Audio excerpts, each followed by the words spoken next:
Utah is picked to win the thing, which should not be surprising. Look, Utah, the last 2 years that they've had a healthy Cam Rising at quarterback, they've won the Pac-12.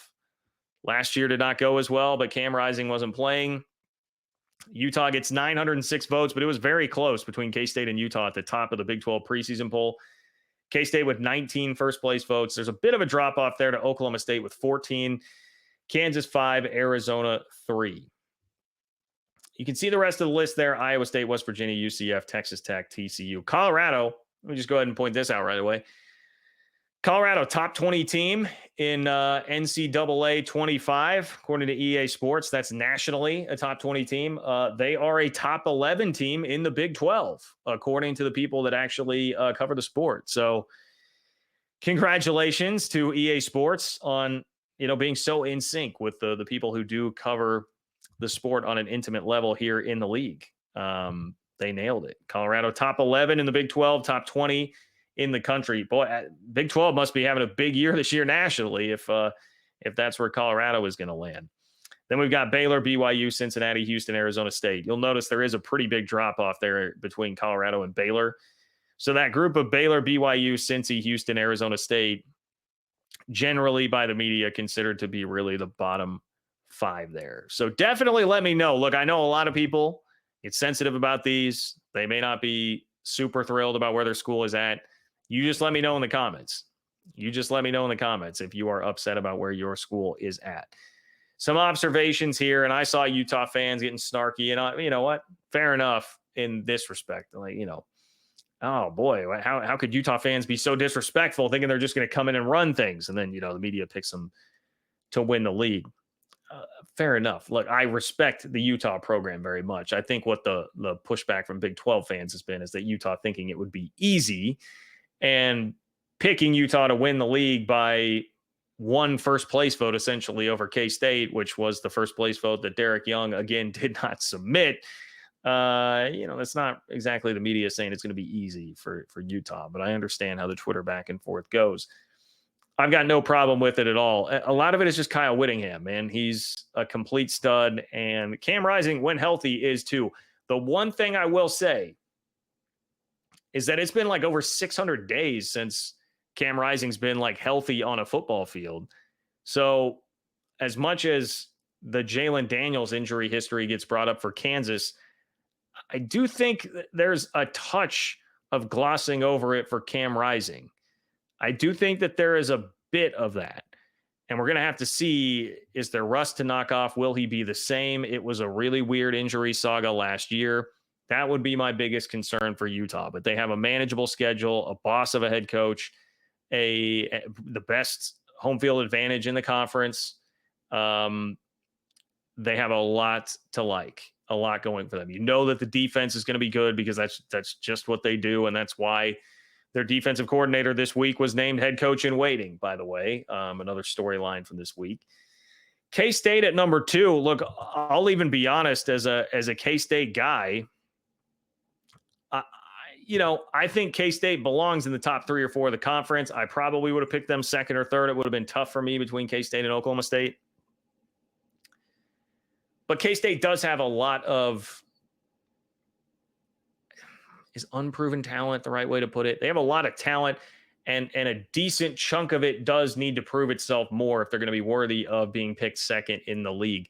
And that's why you saw K-State on the All Big 12 team get skunked. They did not have a single player on the preseason All Big 12 team. And that's not, K-State has no talent. That's, Avery Johnson is a guy who has the highest or second highest Heisman odds, depending on where you're looking in the conference. So everybody definitely believes in the upside and saw the potential there and knows the recruiting pedigree, but he's got to go prove it as the starter and not the guy that's the popular backup to Will Howard when Will Howard is struggling a little bit. It's a different kind of deal. He definitely does need to do that. I think Jace Brown is a budding star at wide receiver, but he was a true freshman last year and produced pretty well, came on at the end of the year, but he's got to do it over the course of an entire season, right? Like there's that. I think another part of it is like K-State's most proven best player is DJ Giddens, who is first team All Big 12 caliber at running back, but the Big 12 running back room is as crowded as like any position group in the country in a conference. Like, it's ridiculous. You have like 6 or 7 probably first team all Big 12 caliber running backs in this league. And then, I mean, K-State's pretty good at linebacker, and linebackers fairly crowded. So there are some reasons you can point to. K-State is going to need to have some guys step up, but there clearly is a lot of respect still for the team with them being picked second there.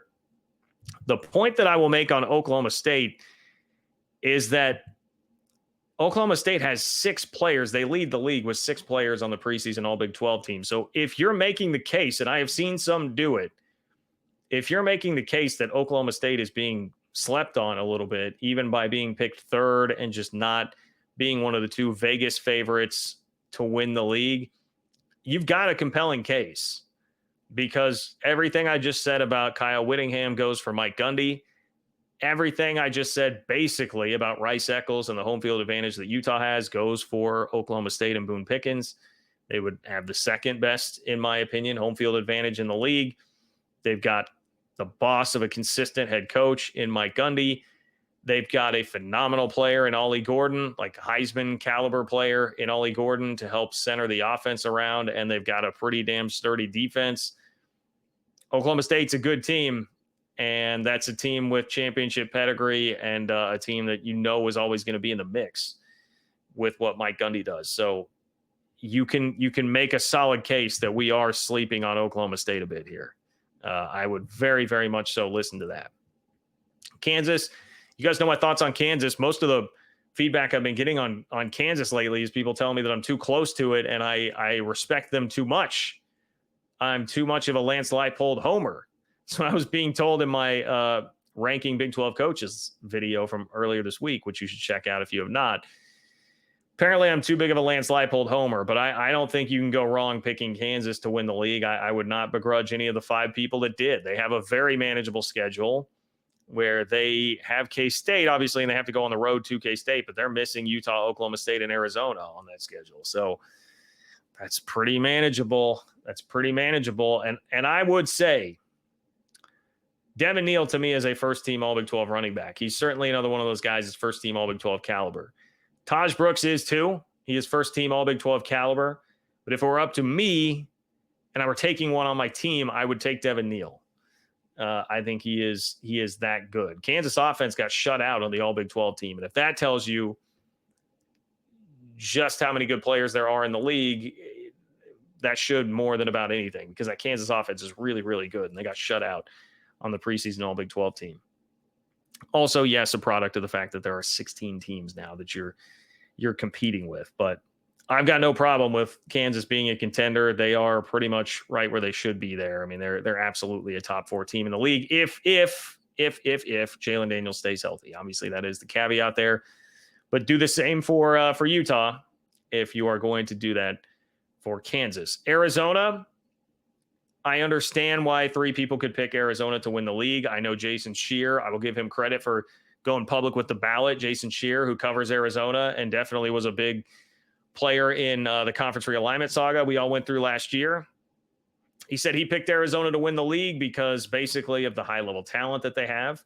And, fair enough. Arizona has 5 first-team preseason All Big 12 players. They had 5 players on the team, second to Oklahoma State. One of those is specialist, and hey, I know that specialists matter, okay? Not trying to take down the specialists, but maybe not everybody totally created equal on the first team preseason All Big 12 team, but still, Arizona has some firepower there. We know about Noah Fafita. We know about Tetaroa McMillan. I think McMillan is far and away the best receiver in the league. You can make an argument for Noah Fafita as the best quarterback in the league, but there is just too much. I won't begrudge somebody for picking Arizona to win the league, but to me, there is too much uncertainty going on there for me to feel really good about doing it. And I would certainly have them 5th out of that group of 5, because Brent Brennan may well be a great coach, but for right now, what we know about him is there's a case to be made for like, hey, that was a hell of a job at San Jose State, going to 3 bowl games in the last 4 years, a really, really tough job to win at. Some would tell you, well, I mean, he was like 13 games under 500. How good can he be?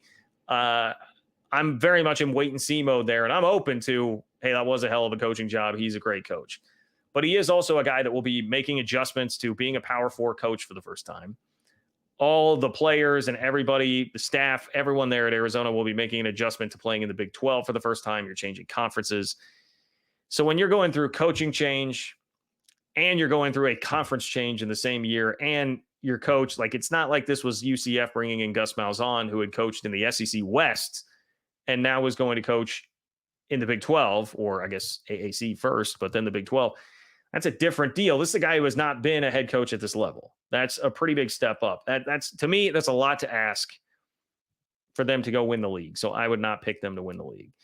I think the next group, Iowa State, West Virginia, UCF, Texas Tech, it's pretty tough for me to really discern between all of those. That's a pretty standard, or a pretty small difference between a lot of those teams. And if you wanted to tell me whatever order you have between those teams, it'd be tough for me to begrudge you.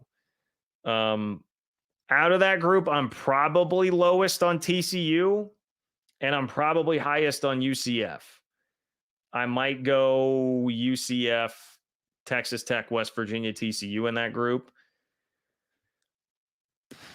Yeah, I think that's probably how I would do it right now. I love KJ Jefferson. I love the combination of KJ Jefferson with Gus Malzahn. I think if, again, he stays healthy, quarterback health was a big issue for UCF last year and kind of derailed their season. I think they have a real chance to make some noise. And that's kind of the separator for me between them and like a Texas Tech. Texas Tech, Joey McGuire's been really solid and they have a lot of talent there. You guys know I've said it before, and Tech fans, you may have an opportunity to dunk on me if I'm wrong later this year, and that's fine. I'm just not a huge believer in the ceiling on Baron Morton. I'm not as big a believer in the ceiling on Baron Morton as I would be like a KJ Jefferson. West Virginia, I think West Virginia is like a 7-5 team. I think that's kind of what they were last year, and the schedule was a bit of a benefit for them. So I do have West Virginia coming back down to earth a bit this year. But again, I'm not saying West Virginia is a bad team. Don't get that twisted. I think they're kind of like a 7-5 team. I do think they're better. I mean, TCU, the problem with TCU is like Josh Hoover. I don't know. We'll see, man. And Sonny Dykes, all credit in the world for what he did in 2022. Max Duggan ain't walking through that door. And Max Duggan only walked through that door when the guy that Sonny Dykes started in front of him, Chandler Morris, got hurt. So I don't know. Sonny Dykes can clearly still recruit pretty well, but we'll see if it comes out on the field. Colorado, dude, I don't know what to do with them. I mean, I think they're probably like a 6-6 team. I think they will probably make a bowl. And if that's what they're going to be, that's probably about the right spot to be right around there, like 9, 10, 11. Most dangerous out of Baylor, BYU, Cincinnati, Houston, Arizona State. I mean, I think Willie Fritz is an incredible coach, and I would not be shocked if Houston has a better year than people are anticipating there. I would not be shocked at all. But the highest upside out of that group, I don't think this is really going out on a limb to say it, but I think it would be Baylor, and a lot of that is because of DeQuan Finn, who they're bringing in at quarterback. I think that's, so much of this comes down to quarterback play, and I think he is someone that could really elevate the trajectory of that program and where it is going right now. So I would definitely be highest on Baylor out of that group. Plus, Dave Aranda has a 12-win season in the bag. It's been a minute, but he does have a 12-win season in the bag. So I will give Dave Aranda and Baylor a little bit of an extra edge out of that group down there at the bottom. So that's what I got. You guys can light me up in the comments. Let me know.